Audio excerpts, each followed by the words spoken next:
The world where everything was exactly the same, except one word was pronounced differently.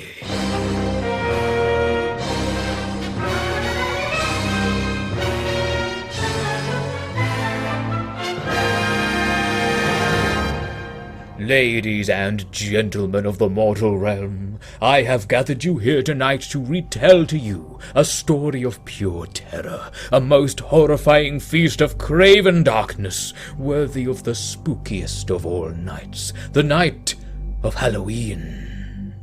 We all know that there may be an infinite number of parallel universes to our own, with all manner of twisted and dark histories playing out upon the poor denizens of the most corrupt timelines and corners of possibility.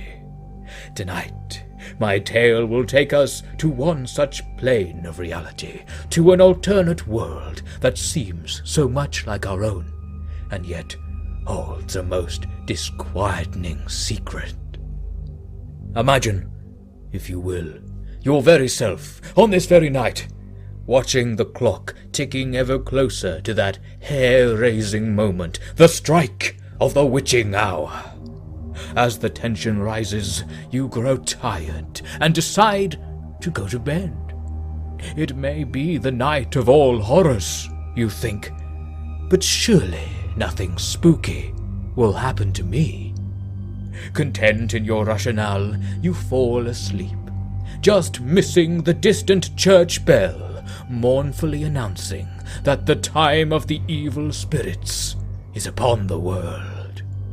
Without delay, you awaken to a terrible and twisted vision of fear incarnate, a world without reason, with no rain but pain, no thunder but hunger, no rivers but shivers, and no sea but ennui.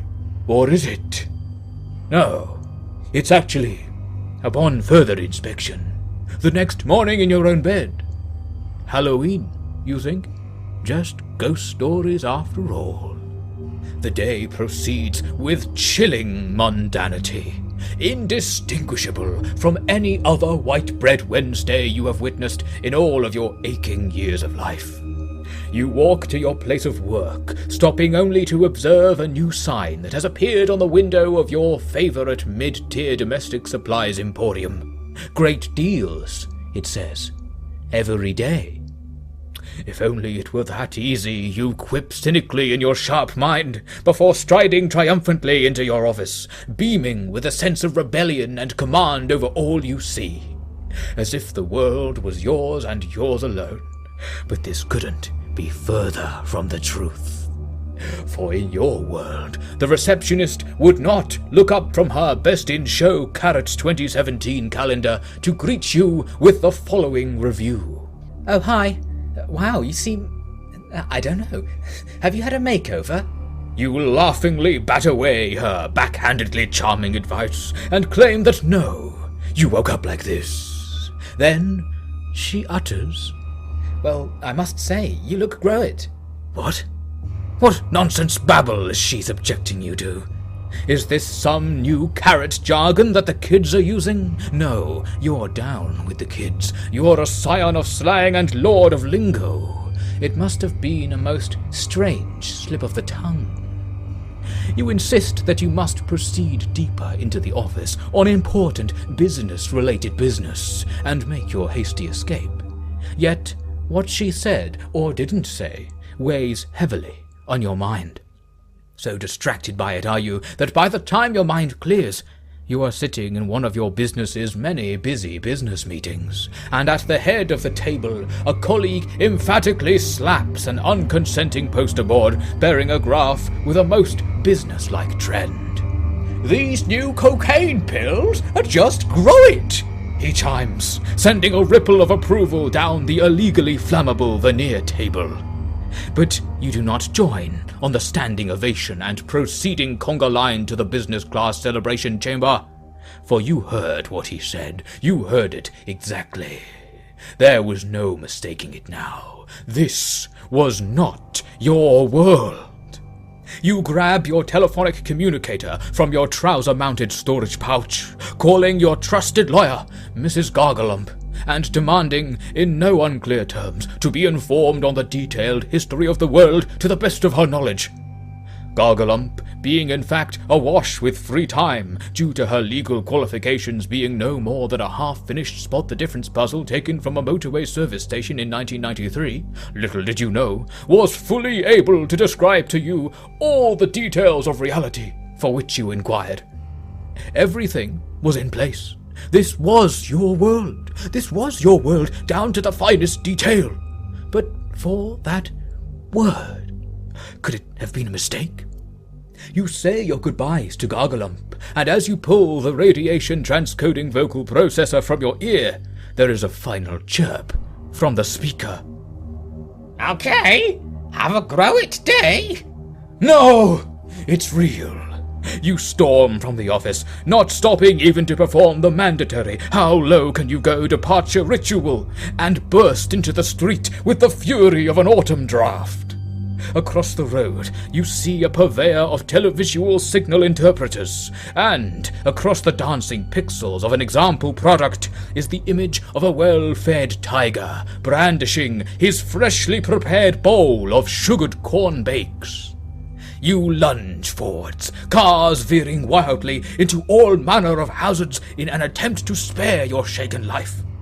Reaching the window, you do not stop. No, you accelerate even further, your cranium parting the insulating glass, your ears tearing into the shop's interior by the same momentum, and then receiving the signal from the endangered cereal salesman. There, grow it! Fie! Foe! It was spelled on the screen exactly as you remembered, with T after A after E after R after G. What was wrong with this world? What was wrong with you? Was your memory a lie? Was your life a lie? Was all that you thought great about your nation, in fact, merely grow it? There was no considering the possibility of standing for this madness 1 second more. You return home, covering the sounds of all voices you hear with a merciful scream. The Grow-It War, the Grow-It train robbery, the Grow-It Wall of China, all of it is a lie. And those Grow-It prices every day, how they mocked you! Arriving at home, with the staff of the local mental health treatment facility hot on your heels, you lock the doors and rush back to bed.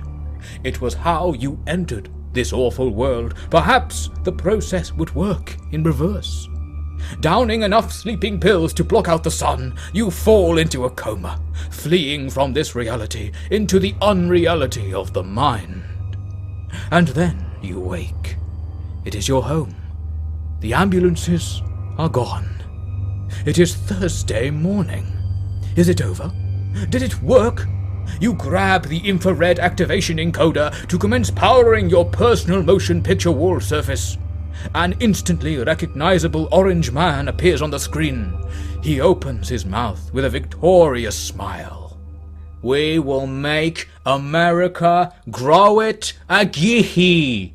No!